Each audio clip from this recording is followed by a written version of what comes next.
두 번째 특단의 조치가 바로 2월 7일 설 연휴가 지나고 나서 시행이 된다는 겁니다. 그리고 이렇게 많은 혜택과 용적률을 엄청나게 주고 요건도 완화해주는 지역을 모든 지역을 아무데나 다 해줄 수는 없는 거예요.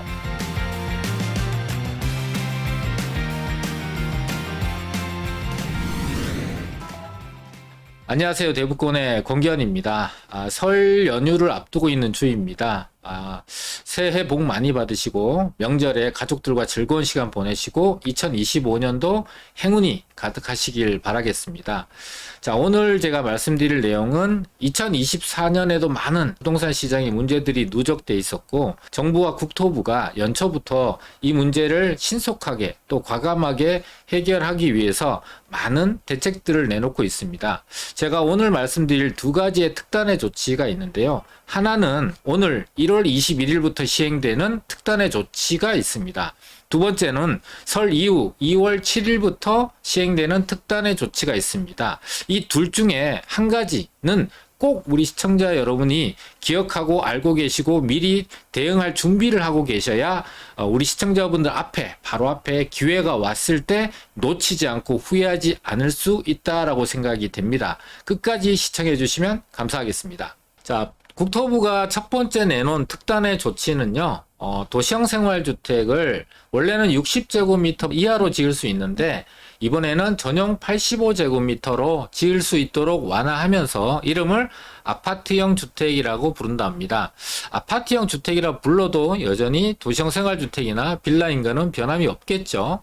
많은 분들이 동의하겠지만 빌라보다는 아파트를 선호하시죠. 그러다 보니까 서울에 그렇게 부족한 10% 정도밖에 안 되는 신축 아파트를 어떻게든 내 집 마련하기 위해서 얼죽신이라는 그런 문화까지 만들어질 정도로 심각하게 신축이 부족한 상황인데 빌라들도 마찬가지긴 합니다. 근데 지금 현재 현실적으로 많은 분들이 원하는 아파트 공급은 4, 5년 내에 현실적으로 불가능하죠. 지금부터 열심히 계획하더라도 4, 5년 이후에나 공급 물량이 나오기 시작을 하게 될 거예요. 그러면 앞으로 4, 5년 동안 부족한 부분이 누적이 될 거고 그거는 공급이 절벽이 될 정도로 심각한 상황이다 보니까 수요를 대체주택이라 부를 수 있는 빌라 쪽으로 분산하고 싶은 거죠. 그리고 공급 기간도 아파트에 비해서 훨씬 짧은 1년 정도 이내에 공급할 수 있는 이런 도시형 생활주택, 아파트형 주택을 지을 수 있도록 규제를 완화한 건데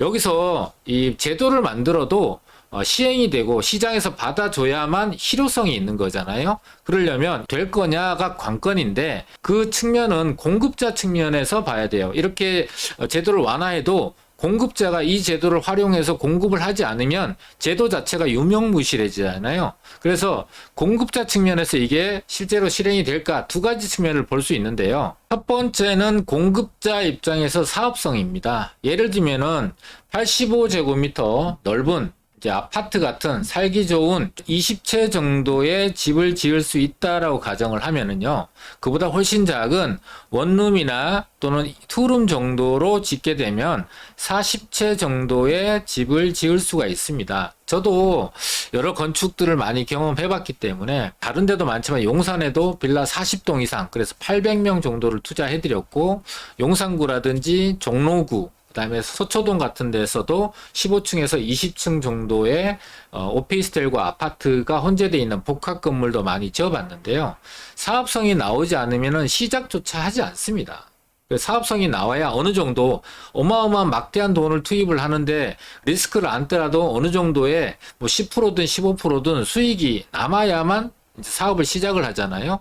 그런데 예를 들면 85제곱미터라는 취지는 좋은데 20채를 지을 때보다 40채를 지어서 분양을 하게 되면 수익성은 당연히 사업성은 40채를 분양할 때 겨우 사업을 할 정도의 수익성이 나오는 거예요. 공사비도 굉장히 많이 올랐잖아요. 수익성까지 악화된다면 제도를 만들어내도 시행되기가 어렵다라는 측면 하나를 반드시 고려해야 되고요. 자, 두 번째는 분양성입니다. 이 분양성은 가격과 굉장히 연관이 되어 있죠. 85제곱미터 25.7평의 내부 면적이 나올 수 있는 아파트형 주택을 짓게 되면 건축비가 거의 아파트보단 조금 적게 들겠지만 비슷하게 들 수밖에는 없는 거예요. 공정이나 일정이나 안에 들어가는 레미콘, 콘크리트, 철근은 거의 비슷하게 들어갈 거니까요. 면적에 따라서 비슷하게 지으려고 최대한 노력하게 되면은 가격이 일단은 아파트에 짓는 정도로 굉장히 높을 수밖에 없어요. 아파트 가격이 너무 높아서 매수를 할 수 없는 분들이 이런 걸 찾게 되는데, 대체 부동산으로. 근데 이것마저 가격이 너무 높다면 살 수가 없게 되는 거잖아요. 이게 분양성과 연관가 됩니다. 분양성이 낮아지면 미분양으로 남게 되겠죠. 지금도 보면 서울에서 일부 준공 후 미분양들이 나오고 있는데, 서울의 외곽을 중심으로. 그 이유는 딱 한 가지입니다. 주변에 있는 시세보다 얘가 분양 가격이 높은 거예요. 그러니까 안 팔리는 겁니다. 이게 현실이거든요. 그러니까 제대로 만들어도 넓은 면적, 집이 넓게 지어서 아파트가 아니더라도 아파트 같은 집을 지어서 공급을 하겠다라는 취지는 너무 좋은데, 가격이 따라주지 않으니까 실효성이 그렇게 있냐라는 부분에 대해서 이렇게 의문성이 생길 수밖에는 없는 거죠. 자, 그러면은 아파트 공급은 불가능하고 비아파트 대체주택이라도 공급하고 실효성이 있으려면 어떻게 되느냐? 빌라의 근본적인 문제를 해결해야 된다는 거죠. 빌라의 근본적인 문제는 일부 지역의 전세 사기 때문에 일어났던 일을 전체 시장에 영향을 주는 공시가격을 18.6%를 급격하게 낮추면서 시작이 됐습니다. 그리고 전세 보증보험이 들어가는 보증보험의 기준이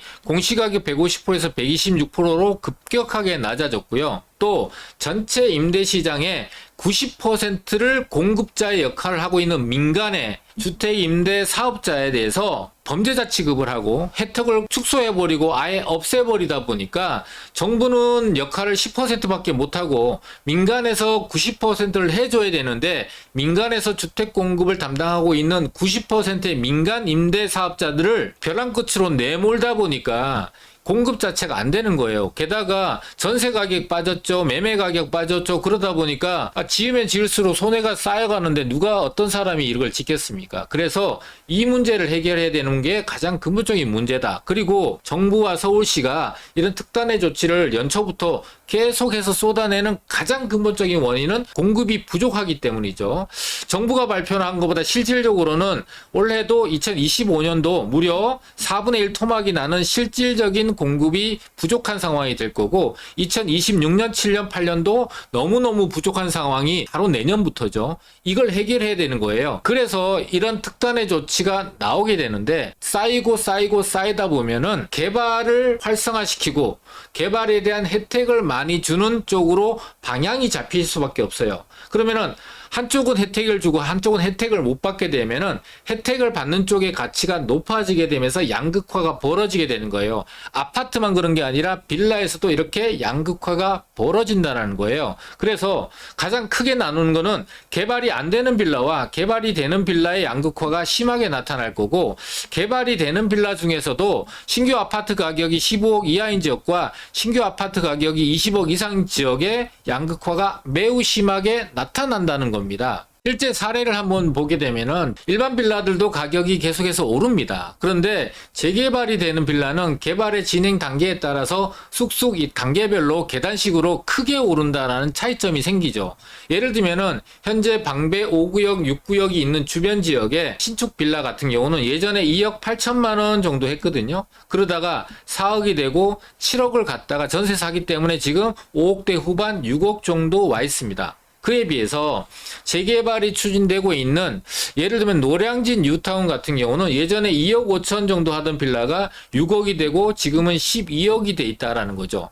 자, 노량진 말고도 방배동의 5구역이나 6구역은 거의 입주를 앞두고 있고 착공에 들어가 있는 상황이지만, 현재 단독 다세대 빌라들이 모여 있고 앞으로 재개발이 진행될 방배 5구역 같은 경우는 가격이 예전에는 3억이었다가 지금은 10억이고 18억 정도 합니다. 매물을 비교하니까 17억에서 21억 정도의 투룸 기준으로 빌라가 있더란 말이죠. 그래서 평균을 18억으로 잡았는데 여기서도 보면 처음에 출발할 때는 2억 5천부터 2억 8천까지 큰 차이가 없었는데 재개발이 안 되는 빌라도 건축비가 올라가고 물가 상승률만큼 올라갑니다. 그래서 투자금 대비해서 굉장히 한 2배 반 정도는 오르긴 합니다. 시간이 흘러서 3억 정도가 올랐고 여기는 10억 정도가 오르고 여기는 15억 정도가 이렇게 가격이 올란 거예요. 그래서 초양극화가 개발되는 빌라와 개발되지 않는 빌라로 나눠지게 되는 거예요. 자, 여기서 우리 시청자분들이 주목해야 될 거는 그럼 개발되는 것 중에서도 어떤 거를 잘 선택해야 되냐가 관건이 될 겁니다. 그래서 이번에 특단의 조치 두 번째를 설명드릴 건데요. 개발되는 빌라들 중에서도 초양극화로 벌어지게 되는 이유는 결국은 사업성 때문입니다. 사업성은 용적률과 연관이 있다라고 이해하시면 됩니다. 자, 예전에 빌라를 갖고 있다가 아파트가 될 때 추가 부담금을 2억에서 3억 정도만 냈으면 됐어요. 그런데 예전에 아파트는 서울의 평균 가격이 7억이었거든요. 기억도 못 하시겠죠? 불과 한 12년 정도 밖에는 안 됐거든요. 그런데 지금은 추가 부담금을 8억에서 9억 정도 냅니다. 노량진 뉴타운이 지금 현재 추가 부담금을 8, 9억 내게 돼 있거든요. 지금 지어지는 거니까. 앞으로는 이 차이가 더 벌어질 거예요. 자, 이렇게 되면은 천신만 고 끝에 많은 사람들의 동의서를 걷어서 개발 구역까지 지정됐는데 서울의 외곽 같은 경우는 이런 공사비와 추가 부담을 감당하지 못해서 해제되는 곳들이 지금 현재 나오고 있는 상황이란 말이죠. 그러니까 우리 시청자분들이 특단의 조치를 제대로 알고 그거에 직접적인 영향을 받아서 혜택을 볼 수 있는 그런 개발이 진행될 수 있는 곳을 먼저 선점해 놓으셔야 된다는 거죠. 아까 그래프를 보셨다시피 초기에 출발할 때는 가격 차이가 별로 안 났지만 개발이 진행되면서 차이가 엄청나게 벌어졌잖아요. 상대적으로 가격이 저렴할 때 투자할 수 있는 방법인데 이번에 두 번째 특단의 조치가 바로 2월 7일 설 연휴가 지나고 나서 시행이 된다는 겁니다. 그리고 이렇게 많은 혜택과 용적률을 엄청나게 주고 요건도 완화해주는 지역을 모든 지역을 아무데나 다 해줄 수는 없는 거예요. 이렇게 혜택을 주는 만큼 그 지역이 도시 전체에서 기능적으로 여러 가지 기능을 할 수 있는 중요한 입지여야 돼요. 그래서 요건을 제한하고 있는데 첫 번째가 우리 서울의 중심지 체계에서 도심, 광역 중심지, 지역 중심지, 지구 중심지라는 4단계로 나눠져 있는데 이 중에서 3단계 안에 들어오는 지역이어야 이 혜택을 받을 수 있다. 이게 첫 번째 요건이고 두 번째 요건은 3단계 안에 들어오면서 더블 역세권 이상에만 해당이 된다라는 겁니다. 자, 그리고 업무지구에 가까우면 더 좋겠죠. 보통 더블 역세권 지역들은 지역적으로 굉장히 요충지입니다. 그러다 보니까 지하철이 겹쳐지고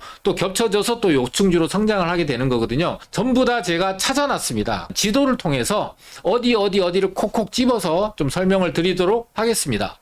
자, 서울의 공간계획에서 도심 그리고 광역 지역 중심지이면서 더블 역세권이 된다는 거죠. 도심 같은 경우는 광화문 일대와 동대문 일대, 그다음에 서초구와 강남구, 여의도 주변 지역이 도심입니다. 그래서 이 주변에 해당되면서 더블 역세권인 곳을 제가 다 찾아놨습니다. 그래서 우리 시청자분들한테 딱딱 표시해 드릴 건데요. 자, 동그라미를 쳐서 일단 여의도 주변부터 보게 되면은 자, 노량진역이 9호선하고 1호선 더블 역세권이고 대방역 그리고 신안산선이 들어서는 신풍역 그리고 하면 영등포역 이런 지역들이 이제 서쪽지에서 더블 역세권이고요. 서초구에 붙어 있는 이 동작구 중에서는 이수역, 그다음에 사당역이 더블 역세권입니다. 자, 강북으로 가서 도심의 접근성 중에서 가장 도심에 가까운 지역에서 더블 역세권인 거는 충무로역, 그 다음에 동대문 역사문화공원역,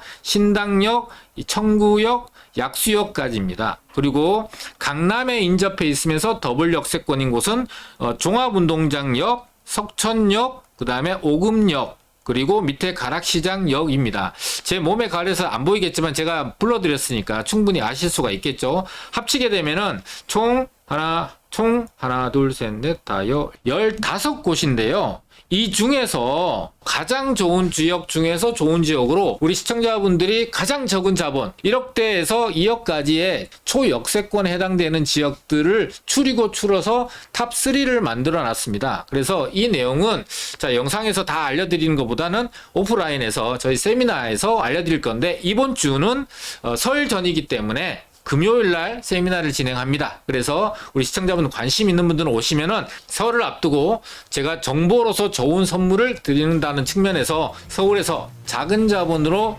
아파트를 내 집 마련할 수 있는 기회를 마련했으니까 꼭 시간 내서 오시면은 도움이 될 것 같습니다. 오늘 내용이 우리 시청자분들한테 도움이 되셨다면 좋아요와 선풀 많이 부탁드리겠습니다. 감사합니다.